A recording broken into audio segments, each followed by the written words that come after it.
বিসমিল্লাহির রহমানির রহিম। আমার YouTube channel as a brothers স্কুলে তোমাদের সবাইকে স্বাগতম। আমি অনার্স তৃতীয় বর্ষের গণিত বিভাগের রিয়েল অ্যানালাইসিস পড়াইতেছিলাম। এর আগে আমি তোমাদেরকে প্রথম চ্যাপ্টার থেকে আরও 6টি লেকচার দিয়েছি। আজকে আমার 7 নাম্বার লেকচার। আজকে আমি তোমাদেরকে রিয়েল অ্যানালাইসিসের 4 নাম্বার অধ্যায় infinite series of real number পড়াবো। Infinite series of real number এই চ্যাপ্টার পুরোটাই ম্যাথ, তোমাদেরকে সমাধান করতে হয়। এটাতে থিওরি কমই আছে, শুধু তোমাদেরকে অনেকগুলো ম্যাথ দেওয়া আছে, ম্যাথ সলভ করতে বলা হয়। এটা 4 মার্কের প্রশ্ন এবং 10 মার্কের উভয় বিভাগেই তোমাদেরকে প্রশ্ন করা থাকে, আনসার করতে হয়। আবার এটা সহজ আছে অধ্যায়, শুধু কয়েকটা টেস্ট করতে হয়। দেখো এই অধ্যায়ে তোমাদেরকে যে যে টেস্টগুলো করতে হয় সেটা হচ্ছে এখানে কিছু সিরিজ আছে, ওই সিরিজগুলোকে তোমাদেরকে টেস্ট করতে হয়। পি টেস্ট আছে, পি টেস্ট সহজেই করা যায়। তারপর Leibniz test, Cauchy root test, ratio test, higher ratio test, logarithmic test এবং কম্পারিজন টেস্ট আছে। এগুলো আমি ক্রমান্বয়ে লিখে রাখছি। যেমন তোমাদেরকে প্রথমেই দেখতে হয় এটাকে পি টেস্ট করা যায় কি না। যদি পি টেস্ট করা যায় তাহলে সহজেই বের করে নেওয়া যায় আনসার। এটা কি কনভার্জেন্ট নাকি ডাইভারজেন্ট। তোমাদেরকে ম্যাথগুলোতে যেটা চাওয়া হয় সেটা হচ্ছে কনভার্জেন্স অথবা ডাইভারজেন্স কি না। খেয়াল করো, সিরিয়ালি এই টেস্টগুলো করতে হয়। পি সিরিজ না হলে লিবনিজ টেস্ট করতে হয়, লিবনিজ টেস্ট না হলে Cauchy root test, Cauchy root টেস্টের পরে হয় রেশিও টেস্ট, তারপরে রেশিও টেস্টের পরে আসে হায়ার রেশিও টেস্ট। এভাবে পর্যায়ক্রমে তোমাদেরকে এই টেস্ট করতে হবে। তো এখানে সবগুলা টেস্ট যদি দেখাই সহজে বুঝতে তোমাদের একটু সমস্যা হবে, এজন্য আমি তোমাদেরকে তোমাদের বইয়ের অঙ্কগুলা করাচ্ছি সিরিয়ালে। তোমাদের বইয়ের প্রথম দিক দিয়ে যে ম্যাথগুলো আছে সবগুলাই তোমাদেরকে কম্পারিজন টেস্ট, অর্থাৎ 7 নাম্বার যেটা এটা দিয়ে করা আছে। কম্পারিজন টেস্ট করতে হয় বেশিরভাগ শেষের অঙ্কগুলাতে। তো একটা বিষয় খেয়াল করো, এখানে তোমাদের বইয়ে অঙ্ক দেওয়া আছে।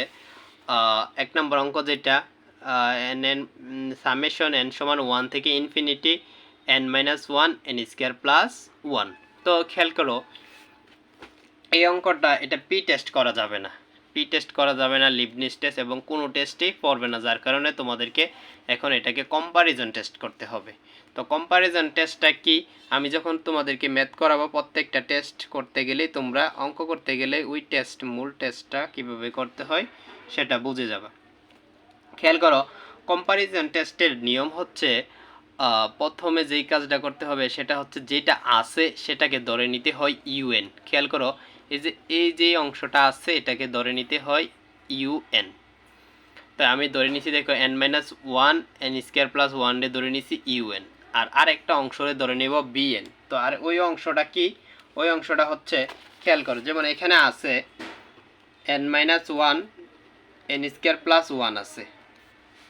তা আমরা এটারে কিন্তু লিখতে পারি n যদি কমন নিই তাহলে 1-1/n হয়, আর নিচে n স্কয়ার কমন নিলে হয় 1+1/n স্কয়ার। দেখো তাহলে এই যে একটা অংশ আসছে অর্থাৎ n স্কয়ার বাই অথবা 1/n, এই অংশটাকে এটাকে অর্থাৎ n/n স্কয়ার অথবা 1/n এটাকে আমরা ধরে নিব bn।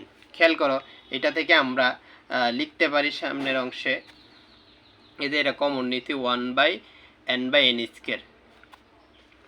তো n/n স্কয়ারে আমরা ধরে নিব কি bn ধরে নিছি। এখন কম্পারিজন টেস্টের রুলস হচ্ছে take in comparison test we get limit and thanks to infinity un/bn, অর্থাৎ এই আকারে লিখতে হয়। আমি যদি তোমাদেরকে রুলসটা দেখাই সেটা হচ্ছে কম্পারিজন টেস্টে দেখো একটা রুলস দেখাচ্ছি। কম্পারিজন টেস্টের সিস্টেম হচ্ছে limit and thanks to infinity un/bn এই আকারে নিতে হবে, লিখতে হবে। লিখার পর যদি আমরা এই লিমিটের মান বসানোর পরে একটা ফাইনাইট ভ্যালু পাই, অর্থাৎ ও সসীম সংখ্যক মান পাই, তাইলে আমরা পরবর্তী কার্যক্রমে আগাইতে পারবো, আর না হয় ম্যাথ এখানে স্টপ হয়ে যাবে, অর্থাৎ অঙ্কটা করা যাবে না। দেখো আমরা লিমিট বসানোর পর একটা ফাইনাইট ভ্যালু পাইতে হবে, ফাইনাইট ভ্যালু পাওয়ার পরে আমরা পরবর্তী ধাপে আগাবো। পরবর্তী ধাপে কি আগাবো, তারপরে যদি এই ফাইনাইট ভ্যালু পাইলে আমরা যে bn এর মান ধরে নিয়েছিলাম এই bnটা নিয়ে কাজ করব। bnটা যদি কনভার্জেন্ট হয় তাহলে পুরো unটাই কনভার্জেন্ট হবে, আর bn যদি ডাইভারজেন্ট হয় তাহলে unটাও ডাইভারজেন্ট হবে। তোমরা আগে এই সূত্রটা লিখে নিতে পারো কম্পারিজন টেস্টের রুলসটা, তাইলে তোমরা পরবর্তীতে খুব সহজেই বুঝে যাবে।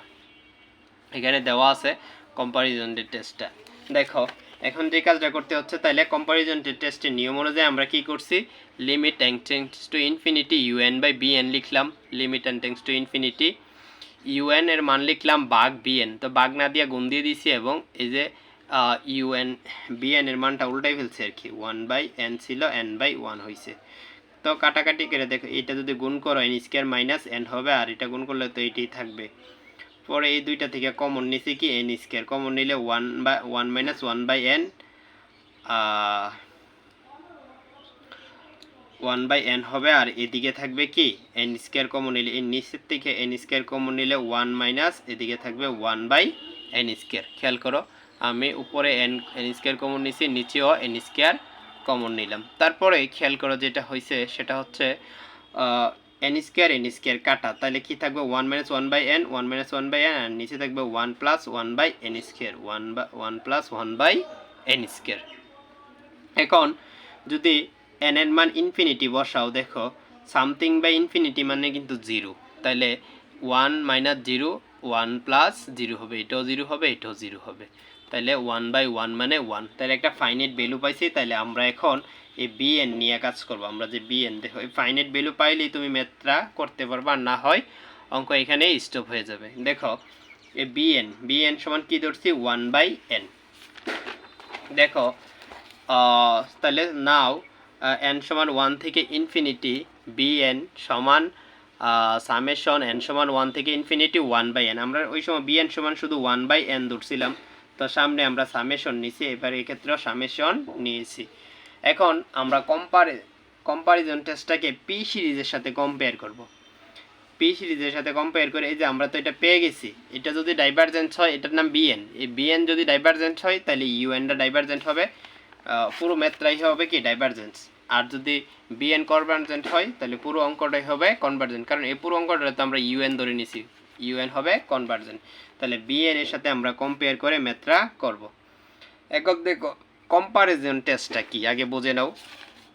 দেখো এই যে আমরা bn পাইছি, এই bn দ্বারা আমরা কি করব, পি সিরিজের সাথে তুলনা করব। পি সিরিজের সাথে আমরা এখন এই bn দ্বারা এই যে bn সমান 1/n, এটারে আমরা পি সিরিজের সাথে তুলনা করব, কম্পেয়ারিং দিস পি সিরিজ। তাহলে পি সিরিজটা কি এটা বুঝে নাও আগে। দেখো পি সিরিজ হচ্ছে, এদিকে দেখো পি সিরিজ হচ্ছে এরকম, সামেশন n সমান 1 থেকে infinity 1/n to the power p, এই আকারে একটা সিরিজ আসবে 1/n to the power p। যদি p এর মান, এই দেখো p এর মান যদি 1 থেকে বড় হয় তাহলে এটা কনভার্জেন্ট হবে, এই পুরো অংশটা হবে কনভার্জেন্স। আর যদি p এর মান 1 বা 1 থেকে ছোট হয় তাহলে ডাইভারজেন্ট হবে। এখন খেয়াল করো এখানে আমরা যে পাইছি n to the power p, এখানে কিন্তু n এর মান পাওয়ার আছে কত 1 হইলে তো আর লিখতে হয় না। দেখো এই যে 1/n to the power p এর সাথে আমরা যদি কম্পেয়ার করি উই গেট p সমান 1। p সমান 1 কেন, এই যে দেখো n to the power p 1/n এর উপর পাওয়ার 1 আছে, তাহলে সামেশন n সমান 1 থেকে ইনফিনিটি bn, তাহলে এই যে n 1/n সমান কি হবে, এটা ডাইভারজেন্ট হবে, যেহেতু আমরা এখানে শর্ততে বলে আসছি যদি p এর মান 1 থেকে 1 এর থেকে বড় হয় তাহলে কনভার্জেন্ট হবে, আর 1 অথবা 1 থেকে ছোট হলে ডাইভারজেন্ট হবে। আমরা পি সিরিজে এইমাত্র দেখাইছি, তাহলে যেহেতু এটা 1 তাহলে এটা হবে ডাইভারজেন্স, তাহলে bnটা কি হবে ডাইভারজেন্স। সুতরাং bn সমান দেখো সামেশন n সমান 1 থেকে ইনফিনিটি bn সমান কি এটা, এই মানটা হবে ডাইভারজেন্স, অতএব unটাও ডাইভারজেন্ট হবে। un সমান পুরো ম্যাথটাই কি আমাদের যে ম্যাথটা দেওয়া আছে এটা ডাইভারজেন্ট হবে। আশা করি তোমরা বুঝতে পারছো। তারপরও আমি তোমাদেরকে আরও কিছু অঙ্ক দেখাবো, এই কম্পারিজন টেস্টের উপর আরও কিছু ম্যাথ দেখাইলে সহজেই তোমরা বাকিগুলো বুঝে যাবে। একটা বারবার করলেই তোমরা বারবার বুঝতে পারবে, আশা করি সমস্যা হবে না।